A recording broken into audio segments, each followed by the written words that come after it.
Всем привет, с вами Виктория Ню. В этом видео у нас будет нестандартное наращивание при помощи гелевых типс. Также на своих ручках я сделаю два дизайна, причем один дизайн был создан нейросетью. Ну и мне дважды пришлось снимать покрытие на левой руке. Почему так произошло? Обо всем расскажу поподробнее. Если вам интересно, оставайтесь со мной. Я желаю вам приятного просмотра. Для начала давайте посмотрим, как продержалось предыдущее покрытие. На правой руке пирог из втирок. Прошло 3 недели. Как вы видите, нигде, ниоткуда нет никаких отслоек. Тут я вот показываю, как это все выглядит с внутренней стороны. То есть видно, что отросли уже свои натуральные ноготки. Слайдеры, гелевые слайдеры держатся замечательно, тоже нигде ничего не скалывается, ниоткуда ничего не отслаивается. Покрытие полностью, все ноготки на месте.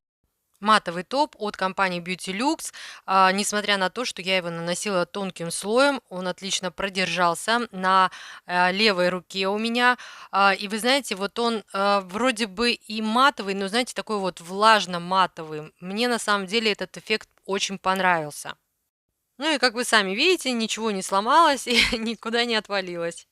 В этом видео я решила пропустить этапы снятия старого материала, маникюра. В общем, показываю только то, что при помощи книпсеров убираю старый дизайн, старые типсы. В этом видео я буду использовать гелевые типсы, самые что ни на есть бюджетные. Заказывала на Валберес, форма стилет. Тут вот я показываю то, что я сама маркером пронумеровала их изначально для удобства. Заняло у меня это буквально, ну, не больше 5 минут, и сейчас мне намного удобнее подбирать типсы. И если вдруг с вот этого держателя типса как-то упала, ну, либо я сама ее сняла, то вот потом в коробочке намного проще найти нужный размер. Ну или во всяком случае посмотреть, какие там размеры в коробочке, да, есть. Потому что изначально нумерация очень плохо видна на этих типсах. Тут вот я показываю, что для моего большого ноготка подходит типс под номером 1, единичка. И вот посмотрите по размеру, то есть я подбираю именно так, чтобы просто были закрыты точки вроста. Для чего я это показываю? Дело в том, что мы будем делать дизайны с внутренней стороны типса. И я покажу потом, вот, то есть после того, как мы сделаем дизайн, как этот типс на ноготок встанет. То есть для этого способа абсолютно не нужно подбирать гелевые типсы, скажем так, на размер больше. Следующим этапом внутреннюю часть типса я хорошенько обезжириваю ацетоносодержащей жидкостью. Затем нужна база, которая хорошо держит гелевые типсы. Посмотрите, какие вот есть у вас. В моем случае это Latex Base от компании AS Art Studio. Здесь я вот буквально тонким слоем промазываю типс. Толстого слоя мне абсолютно не нужно, поэтому я беру не кисть из флакона, постороннюю кисть для того, чтобы этот слой был максимально тонким. Для следующего этапа можно уже взять абсолютно любую базу. Я в данном случае использую базу от компании Beauty Lux. Она такая жидкая. И опять-таки втирающим слоем. Этот слой нам нужен исключительно для того, чтобы закрепить слайдер. Слайдер был сделан мной с пластины Esper Nails. На эту пластину у меня есть обзор с вариантами дизайнов. И тут вот остались гелевые слайдеры. Ну, что добру пропадать, решила я, и на свои ноготки, да, буду использовать. Итак, на непросушенный слой базы, вот этот тонкий, который мы нанесли, выкладываю слайдер. На этом этапе слайдер можно поправить, его можно, ну, то есть вот под каким углом вам нужно его разместить, вот так вы его и размещаете. Мало того, ну, то есть можно посмотреть с лицевой стороны, как этот слайдер будет в итоге смотреться на типсе. На этом же этапе я подрезаю ненужную часть слайдера, опять-таки исключительно для того, чтобы он как можно лучше разместился по внутренней площади самого типса. Конечно же, нежелательно устанавливать гелевый слайдер, вот прям, знаете, прям вот к так называемой линии кутикулы на самой типсе. Пускай лучше будет там какое-то расстояние, потому что типс мы потом все равно будем опиливать, да, вдоль линии кутикулы. Также на этом этапе я устанавливаю, ну, такие блесточки, пайетки. Напомню, что вот это вот все я выкладываю на второй тонкий непросушенный слой базы. После того, как я разместила все, что мне нужно с внутренней стороны, полимеризую в лампе. Для следующего этапа мне нужна была молочная база, у меня ее не оказалось, поэтому я делаю замес, беру латекс Base от Ice Art Studio, белый гель-лак и смешиваю. Если у вас есть готовая молочная база, вы можете ее использовать. Ну вот, а я своим замесом перекрываю, опять-таки стараюсь тонким слоем, типс внутренней стороны. Подготовленный ноготок я перекрываю слоем базы. В моем случае это опять-таки латекс Base от компании AS Art Studio. На этапе подготовки ноготка я формирую линию вдоль кутикулы тем же самым замесом молочной базы. После полимеризации удаляю дисперсионный слой, и вот теперь уже можно крепить готовый типс с дизайном на ноготок. Для установки я буду использовать слайм-гель от компании AS Art Studio. Никогда меня этот слайм-гель не подводил с гелевыми типсами. И я, конечно же, надеялась, что и в этот раз не подведет.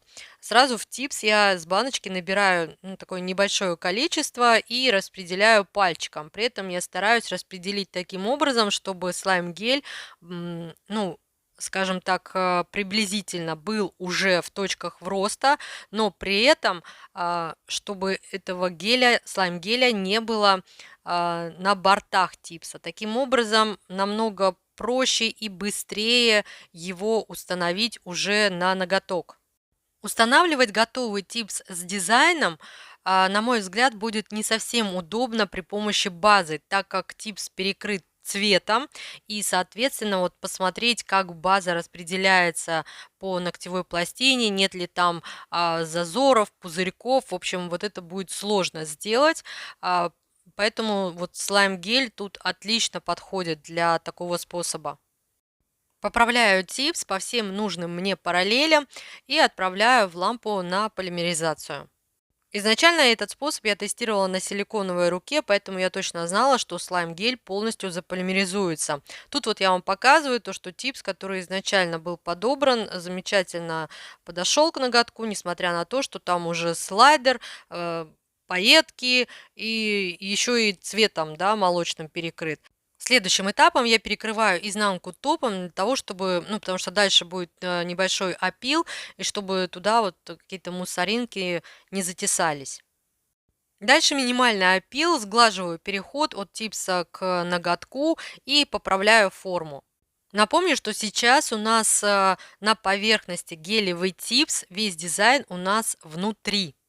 Для того, чтобы все последующие материалы на гелевом типсе хорошо держались, я перекрываю его жесткой базой. В моем случае это Strong Base от компании AS Art Studio.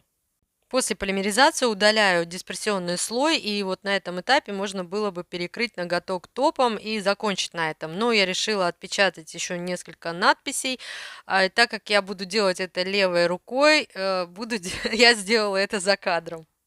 Любой стемпинг-дизайн я всегда перекрываю сначала тонким слоем жидкой базы. У меня это в данном случае база от Beauty Lux из серии Chemo Free. Ну, а затем уже делаю такой, знаете, финишный опил формы. Ну, то есть удаляю дисперсионный слой, делаю финишный опил формы и перекрываю все уже топом. Снова использую матовый топ от компании Beauty Lux, так как эффект, который получился именно на камеру, лучше виден под матовым топом. Посмотрите, у нас вот слайдер, он где-то там глубоко, а поверх него отпечатаны вот эти вот надписи. И видно, что вот этот аквариумный эффект, может быть, на камеру он не так хорошо виден, но вживую он прям, ну вот, очень интересно смотрится. При этом вот там еще вот блески какие-то мерцают. То есть здесь у нас получается эффект вот этот вот стемпинг тень. Это когда от рисунка от стемпинг рисунка падает реальная тень на ноготок. Стемпинг дизайны для меня дело привычное, но вот следующий дизайн абсолютно никакого отношения к стемпингу не имеет. Тем не менее, как только я увидела его, сразу же влюбилась. Ну как можно пройти мимо такой красоты? Единственная ремарка: этот дизайн был создан при помощи нейросети. Почему бы и нет, подумала я, перед глазами даже пробежала такая строка, знаете, да это ж проще простого. Вот с этими мыслями я и приступила к созданию такого дизайна. Типс я обезжирила и нанесла тонкий слой базы. Второй слой базы нам не нужен, так как слайдеры мы в этот раз крепить никакие не будем. На палитре делаю замес цветных баз. Ну, то есть беру базу и гель-лаки и делаю такую полупрозрачную базу и беру еще также чистый цвет. И выкладываю, ну, вот эти вот замесы в типс. И вот тут у меня произошла первая нестыковочка. Дело в том, что если эти два цвета попытаться плавно, ну, такой сделать между ними плавный переход, то получается третий цвет такой грязный серо-буро-малиновый. Да подумаешь, на тот момент подумала я, ничего страшного. Видно, просто нейросеть вот это вот немножко не дружит с колористикой.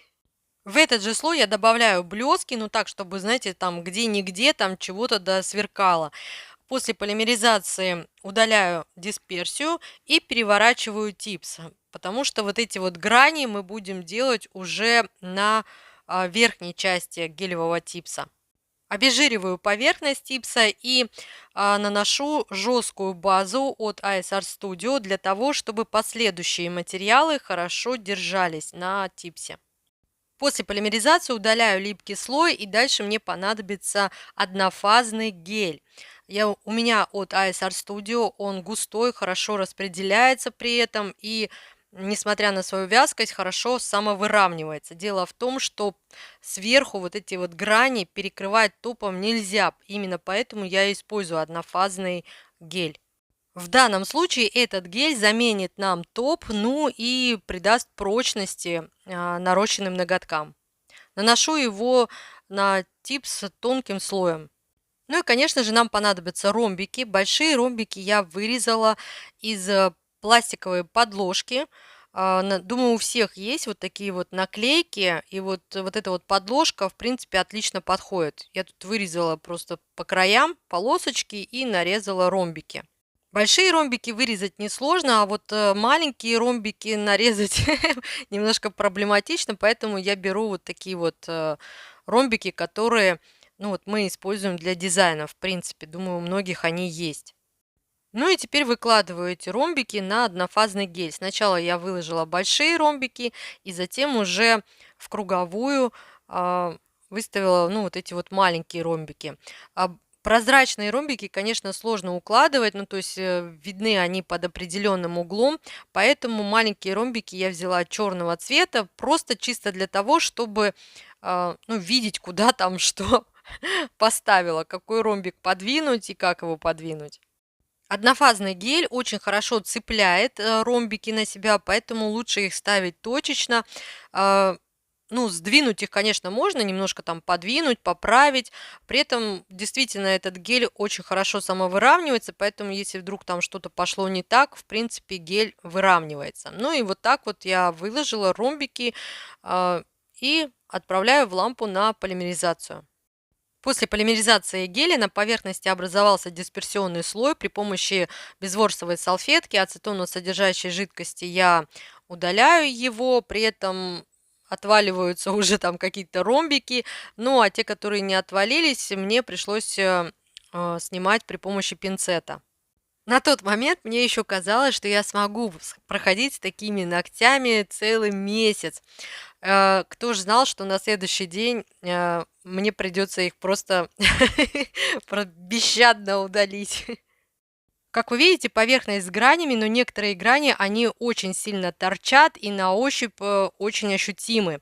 Если мы сейчас возьмем обычную пилочку, то у нас поверхность станет матовой и, ну, то есть эффект вот этот пропадет. Поэтому лучше взять стеклянную пилочку. Это пилочкой, которой мы запечатываем натуральные ногти.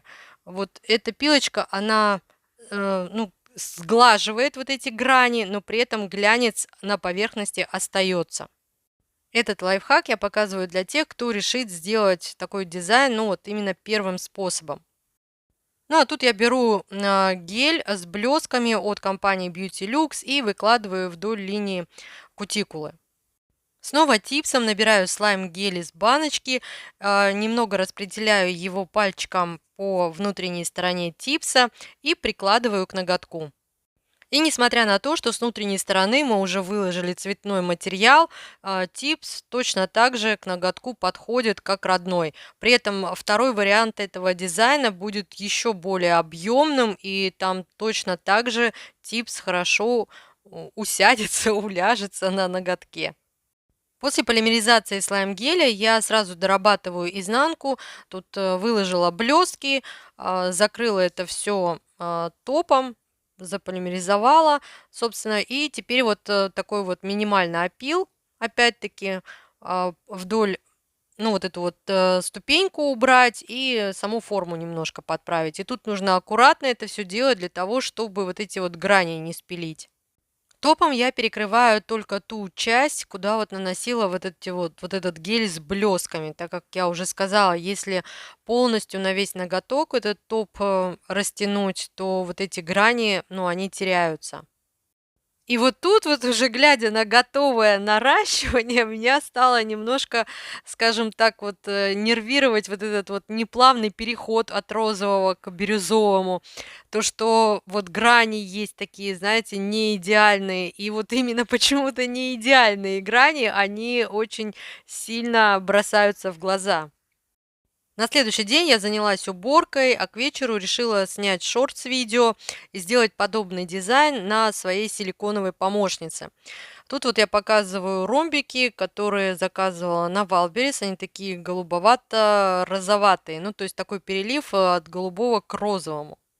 Выложила я эти ромбики на непросушенную базу, заполимеризовала, еще раз перекрыла базой для того, чтобы, ну, там какой-то ромбик не упал, мало ли, вдруг он там как-то плохо закрепился. Затем перекрыла все это дело такой вот жемчужной втиркой. Это для того, чтобы, знаете, вот сгладить ну, вот эти вот промежутки между ромбиками, чтобы они не были вот так вот явно прям видны. Тут я даже поленилась, знаете, делать базу именно цветную. Просто взяла гель-лаки, опять-таки розовый, бирюзовый и растянула в растяжке. Но только тут я уже делаю от кутикулы плотный цвет и от свободного края плотный цвет. Перекрываю весь этот готовый дизайн слоем, опять-таки, базы. После полимеризации удаляю дисперсию, слегка прохожусь пилочкой для того, чтобы вот если там где-то вот эти ромбики торчат, ну вот просто их спилила, подпилила, скажем так. И вот, собственно, уже готовый типс получается. Сделала я таким образом 5 типс, сняла шортс-видео и такая, блин, мне так жалко стало выкидывать вот эти вот типсы. Я думаю, почему бы их не, не закрепить у себя на ногтях. И вот именно поэтому мне пришлось удалить свое первое наращивание. Тут я опять-таки книпсерами это дело все удаляю, ну, чтобы вы там не подумали, что у меня во время уборки просто там что-то слетело. Нет, все держалось отлично, просто вот решила убрать. Причем тут заметьте, что, ну, вот так вот, если бы это все смотрелось на коротких ногтях, тоже довольно-таки симпатично, да, на мой взгляд, смотрится. Устанавливала типсы, опять-таки, на слайм-геле, несмотря на то, что у линии кутикулы на типсе плотно был выложен розовый гель-лак, слайм-гель, замечательно заполимеризовался, то есть все хорошо держится. И из-за того, что сама поверхность типса осталась ровной, то есть там опил формы, опил вдоль линии кутикулы, все это намного проще, вот этот переход сделать, да, тоже намного проще оказалось. и сам результат, и сам эффект мне понравился намного больше. Вы знаете, если бы вот эти ромбики были бы прозрачными, их можно было бы выложить и поверх типса, и при этом не убирая их, сверху перекрыть каким-то слоем топа, знаете, вот этот эффект, ну вот граней, он бы все равно бликовал, и намного интересней было бы. Но вот я искала на Валберес, там прозрачных этих ромбиков не нашла. Ну, вот этот вот дизайн под разным освещением смотрится абсолютно по-разному. На солнышке блестит всеми цветами радуги. Э, ну вот мне лично этот вариант понравился больше. По поводу способа наращивания, мне эта идея пришла, конечно же, от верхних форм. Я подумала, почему бы не попробовать это сделать с гелевыми типсами. Как вы видите, все отлично получилось. Э, и таким образом, то есть можно делать заготовки и на гелевых типсах, а потом уже при необходимости крепить это все на ноготок. Осталось только посмотреть, как это все и сколько это все продержится, но это уже в следующем видео, либо смотрите за процессом отрастания в моих шортс-видео. Ну что ж, если у вас остались какие-либо вопросы, задавайте их в комментариях, я с удовольствием с вами пообщаюсь. Ну а если я была для вас хоть чем-то полезна, пожалуйста, поддержите меня пальчиком вверх. А я, как всегда, желаю вам всего самого наилучшего. До скорых встреч!